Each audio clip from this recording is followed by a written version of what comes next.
নমস্কার, বঙ্গাল চম্পা চ্যানেলে আপনাদের সবাইকে স্বাগত জানাই। এখন বিকেল 5টা।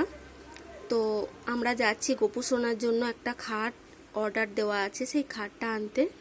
রথযাত্রার দিন গোপু সোনার জন্য একটা খাট অর্ডার দিয়ে এসেছিলাম। তার সঙ্গে গোপু সোনার কিছু ড্রেস, কিছু জুয়েলারি, কিছু মুকুট কিনে নিয়ে এসেছিলাম। সেই দিন নতুন জিনিস কেনা ভালো, সেই জন্য গোপু সোনার খাটটা আমরা অর্ডার দিয়েছিলাম। তো যে দোকানে আমরা রথ কিনতে গেছিলাম তার পাশের দোকানে একজন কাকু আমাদের বলেছিল যে তোমাদের গোপাল আছে? তো আমার হাজব্যান্ড বলেছিল হ্যাঁ আমাদের গোপাল আছে। তো উনি বলেছিলেন গোপুর জন্য একটা খাট নিয়ে যাও না, নিজে থেকেই বলেছিলেন। তো গোপু হয়তো চাইছেন এবার খাটে শুতে, সেই জন্য আমরাও খাটটা অর্ডার দিয়ে দিলাম এবং আজকে আনতে যাচ্ছি। বেশ কয়েকদিন থেকে আমাদের সময় হচ্ছিল না খাটটা আনতে যাবার, সেই জন্য আজকে আনতে যাচ্ছি। সঙ্গে আমরা রাধা বল্লভের মন্দিরও যাব, যেখানে খাটের অর্ডার দেওয়া আছে তার পাশে রাধা বল্লভের মন্দির, আপনাদেরকেও সঙ্গে নিয়ে যাব। চলুন তাহলে যাওয়া যাক।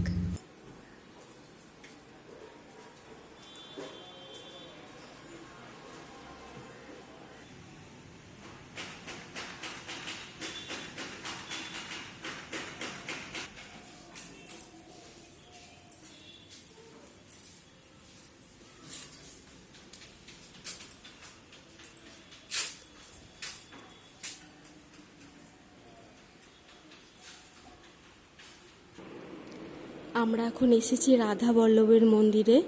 এখানে প্রভু শ্রী জগন্নাথ দেব, সুভদ্রা দেবী এবং দাদা বলভদ্র দেব আছেন। সবাই ঠাকুর দর্শন করে নিন এবং ঠাকুরের কাছে আশীর্বাদ নিন।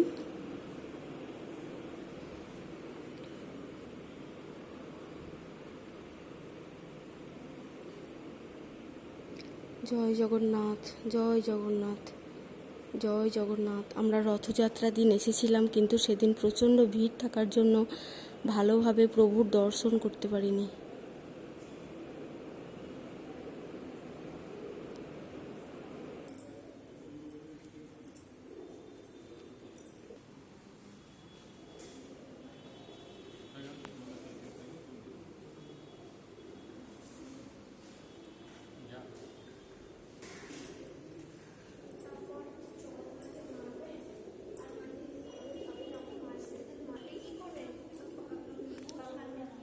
এখানটায় আসতে আমার খুব ভালো লাগে, কারণ এখানে অনেক ঠাকুর আছে।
এখানেও অনেক ঠাকুর আছে, আপনারা দর্শন করুন, ঠাকুরের আশীর্বাদ নিন। মাঝে মাঝে আমার রাধা বল্লভের মন্দির আসতে খুব ভালো লাগে, কারণ এখানে অনেক ভগবানের দর্শন পায়।